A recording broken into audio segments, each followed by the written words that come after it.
1 മുതൽ 10 വരെ നമ്മൾ എണ്ണാൻ പഠിച്ചിട്ടുണ്ട്, നഴ്സറി സ്കൂളിൽ വെച്ച് അല്ലെങ്കിൽ നമ്മുടെ പ്രാഥമിക പഠനശാലയിൽ വെച്ച്. പക്ഷേ വിശുദ്ധമായ ഖുർആൻ എത്ര മനോഹരമായിട്ടാണ് നമ്മെ എണ്ണാൻ പഠിപ്പിക്കുന്നത്.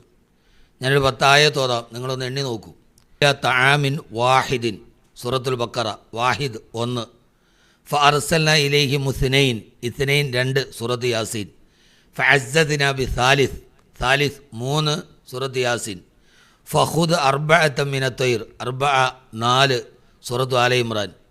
സയഖൂലൂന ഖംസത്തുൻ, 5, സൂറത്തുൽ കഹ്ഫ്. അല്ലാഹുല്ലദീ ഖലഖ സമാവാതി വൽ അർള വമാ ബൈനഹുമാ ഫീ 6 അയ്യാം, 6, സൂറത്തു സജദ. അല്ലദീ ഖലഖ 7 സമാവാത്തിൻ തിബാക, 7, സൂറത്തു നൂഹ്.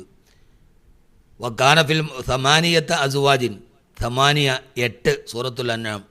വകാന ഫിൽ മദീനത്തി 9 റഹ്തിൻ, 9, സൂറത്തുൻ നംല്. തിൽക അശറത്തുൻ കാമില, 10, സൂറത്തുൽ ബക്കറ. ഇന്നി റഅയ്തു 11 കൗകബ, സൂറത്ത് യൂസുഫ്, 11, 11. ഇന്ന ഇദ്ദത ശുഹൂരി ഇൻദല്ലാഹി 12 ശഹ്റൻ ഫീ കിതാബില്ലാഹ്, 12, 12, സൂറത്ത് തൗബ. എത്ര മനോഹരമായിട്ടാണ് ഖുർആൻ ഒരു കൊച്ചുകുട്ടിയോട് സംവദിക്കുന്നത്. അവർ 1 മുതൽ 10 വരെ എണ്ണാൻ പഠിക്കണമെങ്കിൽ അവിടെയും വിശുദ്ധമായ ഖുർആനിലേക്ക് അവൻ നടന്നു പോയാൽ മതി. ഇത്ര മനോഹരമായ ഖുർആനിനെ, ഇത്ര ലളിതമായ ഖുർആനിനെ നമ്മുടെ മക്കളോട് ഇത് പറഞ്ഞു കൊടുക്കാൻ നമുക്ക് കഴിയാത്തത് എന്തുകൊണ്ടാണ്? ഈ ഒരു ചെറിയ എണ്ണൽസംഖ്യ മാത്രമല്ല, നമ്മുടെ നാട്ടിൽ ഒരു രാജ്യത്തെ നമ്മൾ പഠിക്കുമ്പോൾ ഖുർആൻ ഹിസ്റ്ററിയെ പറയുന്നു. നോക്കൂ, എത്ര മനോഹരമായിട്ടാണ് പറയുന്നത്. ഇന്ത്യയെക്കുറിച്ച് പറഞ്ഞാൽ ഇന്ത്യ, വിസ്തീർണം, ജനസംഖ്യ. ഒരു രാജ്യത്തെ നമ്മൾ പരിചയപ്പെടുത്തുന്നത് അതിൻ്റെ ജനസംഖ്യയുടെ അടിസ്ഥാനത്തിലാണ്.